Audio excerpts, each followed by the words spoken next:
If firefighters were to come behind this building, they'd be thrown for a loop. As you can see here, the necessary pieces on these units are missing, presumptively stolen and sold as scrap metal. While the Holocaust is still being taught in schools today, 1/3 of American adults and 50% of young adults still have no idea what the Holocaust is. A shocking statistic that Holocaust Awareness Week can hopefully help extinguish.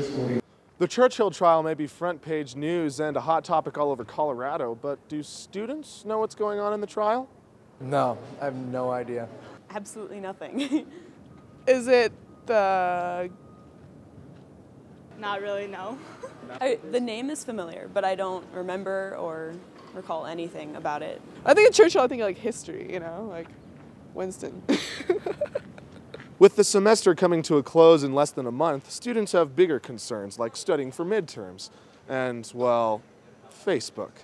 However, some students have managed to stay in the loop and form their own opinions. The charges that have been brought up against him are ridiculous. I think if you actually plagiarize, I think you should definitely be out of here. I mean, I'd get kicked out of school if I plagiarized, so there's no reason why he shouldn't get kicked out of school too, so.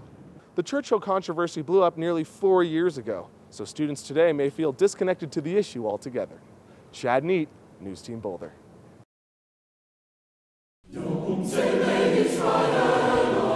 Over 60 years after the Holocaust, the haunting, unforgettable images of genocide are still horrifying. Even though our first reaction is to turn our heads at these photos, a group of students at CU are hosting the 25th Annual Holocaust Awareness Week in the UMC to make sure we don't forget. I think it is very important because we need to learn about history. I think it's a shame to let generations go without knowing, what the Holocaust is. The event has a range of speakers from filmmakers to Holocaust survivors, each telling a story that reminds us of a time in history that has casually floated to the back of our minds. I was all alone and I had to stay alive. I had to grow up. You can learn from a textbook, you can learn by watching films, and you're never going to really get the same amount of experience, the same level of first-hand account that you are by going to see a survivor speak.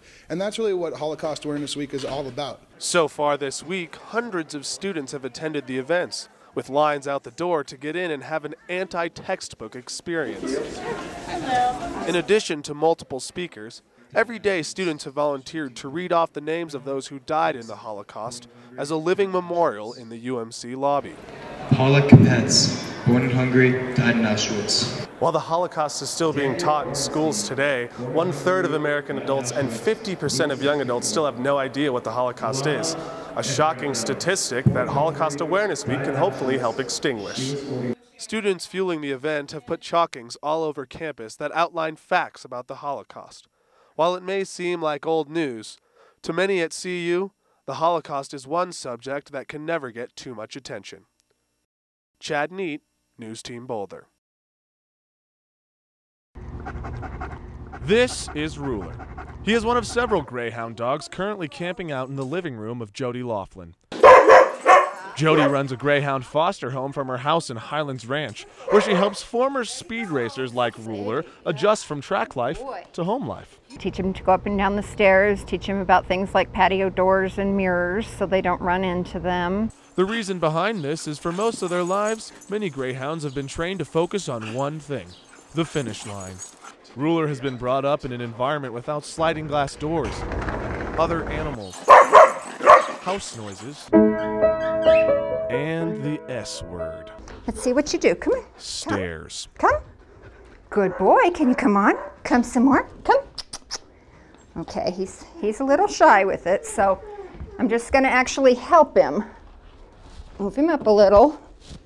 And sometimes we actually walk them foot at a time up the stairs. Even though it looks like Ruler may take weeks to become a stairmaster, Jody says the normal adjustment period is just 2 to 3 days. Once these long-legged lungers become homebodies, Jody pairs them with a potential owner. It's important to also evaluate them in the foster home so we get the right home for the dog. Ruler being one of many orphan Greyhounds, he's fitting in just fine at Jody's place. Well, I guess life in the fast lane doesn't always convert elsewhere. Give it 2 or 3 days, buddy. Chad Neidt, CBS 4 News. High gas prices show no signs of stopping, but there may be a solution. Maybe it's not about waiting for the gas prices to drop, but simply about thinking smart. At first glance, the smart car looks like a children's toy.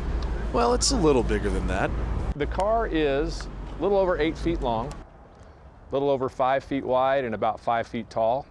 Here at Smart Car of Denver off Broadway, people try to figure out what's so smart about this car. My gas costs are less. I mean, I spend $100 a week less on gas in this car than I do on my truck.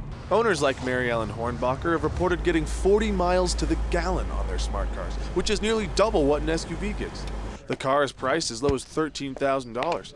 It's cute, and so is its gas mileage, but how safe is it? Smart car salesman Jeff Storm explains. Crash test rating speaks for itself. 4 out of 5 stars for driver's side impact. Side impact is 5 out of 5 stars. The Insurance Institute says the car had impressive crash results for its size. However, their job is also to side with caution. When it comes to safety, small, lightweight vehicles aren't the best choices. You wouldn't put a featherweight boxer into the ring with a heavyweight. Safety aside, potential buyers like Pip Lawton have good reasons to buy one. It's kind of a good excuse not to haul everybody else around also. As for her plans to get a smart car, I'm sold. I'm definitely sold. if you're planning on buying a smart car, don't count on driving away with one tomorrow. The waiting list for these small toys is so long that it could take more than a year to receive your little bundle of joy. Senator John McCain spoke in California today.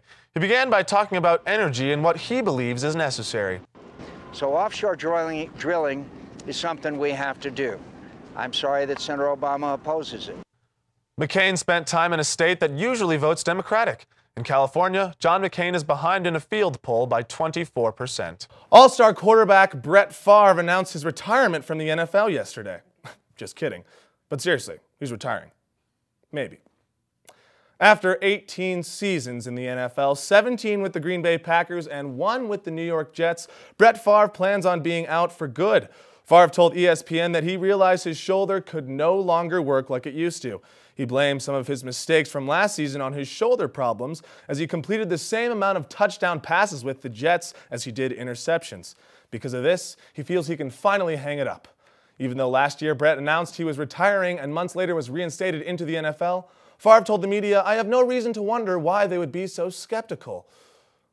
Favre was also diagnosed with amnesia. Just kidding. But seriously.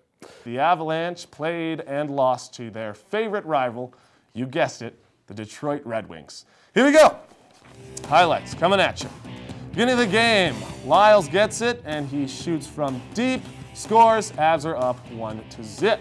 Now check this one out, sports fans. Here we go. Boom. Avs take the Wings on a little blind date, NFL blitz style. Later in the first, they shoot from center, but wait, what happened here? Where is the puck? Oh, there it is. Okay. Wings score, and they tie it up. So here we go. Raycroft loses his footing in the second period. They get an easy pop shot into the net. They would actually score again to make it 3-1. So the Avs got to make something happen. Behind the net, they pass, shoot, and score. So now it is 3-2 with about a minute and a half for the Avs to make something happen. Here we go. So they try the old mob the goalie approach, and it works out horribly. So the Avs lose 3-2.